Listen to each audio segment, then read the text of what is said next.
significa para você anarquismo? Anarquismo para mim é zona. É a liberdade, né? Quer dizer, é o respeito à liberdade individual.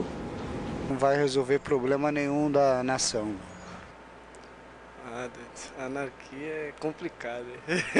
É desarrumar tudo para arrumar tudo de uma maneira organizada. Eu costumo definir anarquismo como um jeito de ser e de estar no mundo. Anarquia?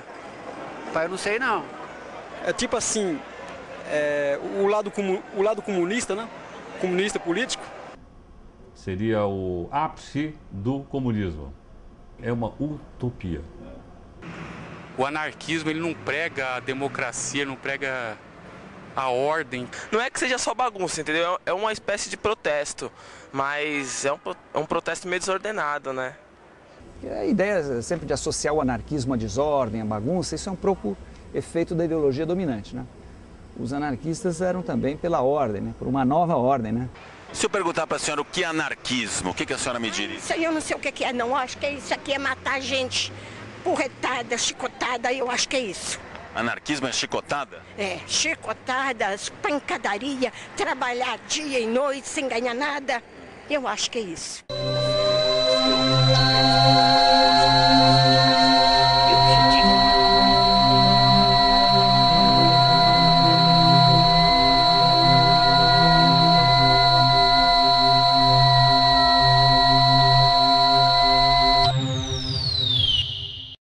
Brasil, 1º de maio de 1917. Os reflexos da Primeira Guerra Mundial atingem a nação. O operariado sobrevive numa situação precária. Os salários mal pagavam as despesas básicas. O desemprego era enorme. A exploração da mão de obra infantil e feminina era frequente. Mais da metade da mão de obra empregada era composta por crianças. Estas, esgotadas pelo cansaço, dormiam em cima das máquinas, eram punidas e sofriam graves acidentes. A situação da classe trabalhadora nos anos 10, de um modo geral, em especial no ano 17, era uma situação de penúria extrema, agravada principalmente com a eclosão da Primeira Guerra Mundial, que teve as suas repercussões aqui no Brasil. Então havia uma carestia de vida e um problema muito sério em relação às condições de trabalho, ao desemprego, enfim, ao emprego de mulheres e crianças. O trabalho feminino tem uma importância enorme, o trabalho infantil também, não é? Aliás, sem legislação de controle mínimo, né? Então há uma exploração enorme da força de trabalho feminina e infantil, ao lado, evidentemente, da força de trabalho masculina. E as condições, então, de trabalho e de vida são extremamente precárias. A exploração também era sentida na carga horária. 11 horas nas tecelagens e 12 a 16 horas nos serviços de limpeza pública. Diminuição da carga horária de trabalho, que era muito extensa, como já tinha acontecido na Europa, queriam baixar também no Brasil. Quer dizer, eram formas, então, de você suavizar, humanizar o trabalho. Este clima era estampado por alguns jornais da época.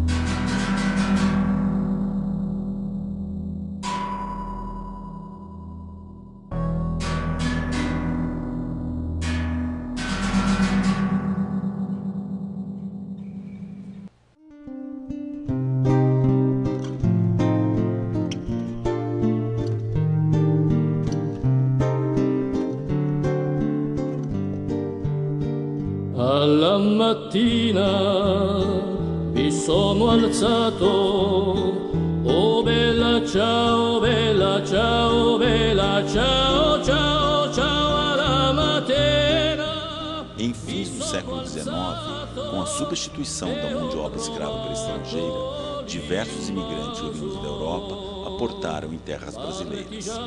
Foram levados principalmente para as lavouras de café.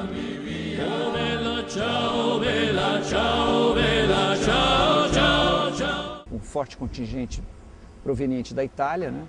Outros da Espanha, etc. Quer dizer, misturam quase que num dialeto urbano, né?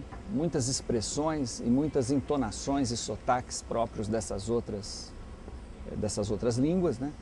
E isso tem até hoje, né? Nos falares paulistanos nós temos ainda marcas dessa tradição. Esses imigrantes depois formaram a mão de obra necessária para o crescimento da incipiente indústria paulista. Em meio a eles, um grupo em especial chamou a atenção dos brasileiros. Eram os anarquistas, italianos, portugueses e espanhóis. Estes trouxeram em sua bagagem, além da esperança de dias melhores, um embrião libertário.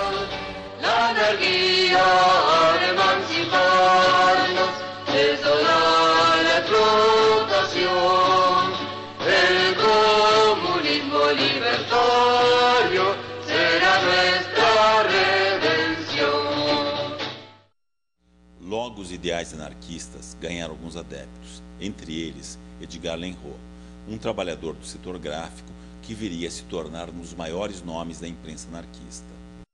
O Edgar Lenroux, ele é um elemento chave para a gente entender toda essa história do anarquismo no Brasil. Ele é um tipógrafo, ou seja, ele domina o ofício. Então, ele vai fundar o primeiro jornal anarquista aqui em São Paulo, que é a Terra Livre. E depois ele vai fundar um outro jornal, que é a Lanterna, que é um jornal que tem um caráter muito mais localizado, que é o anticlericalismo. O Edgar tinha esse papel, tinha esse dom da oratória, do convencimento, da persuasão. O Edgar foi responsável por articular os primeiros comícios em praça pública. E no correr do movimento, na medida que o movimento foi ganhando força, as greves foram acontecendo nos bairros e algumas indústrias, a greve geral estava sendo anunciada como uma possibilidade, ela estava sendo trabalhada no seu fazer.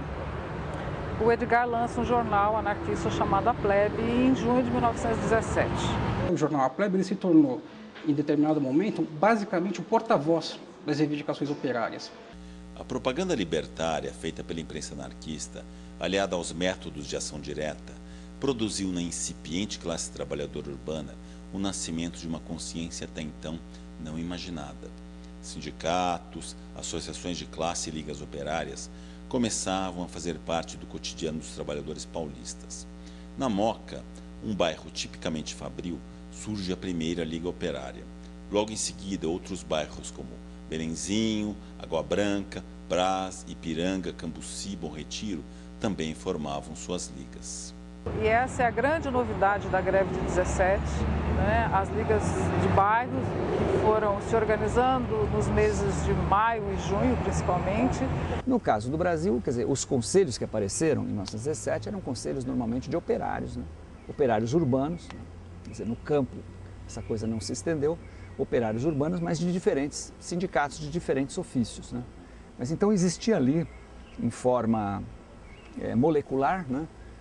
Uma estratégia que é, naquele momento, anarquista, mas que guarda muitas semelhanças, né, com as teses que tanto anarquistas quanto socialistas desenvolviam na Rússia, e antes da Rússia isso pode ser visto no importantíssimo movimento revolucionário do século XIX na França, que foi a Comuna de Paris.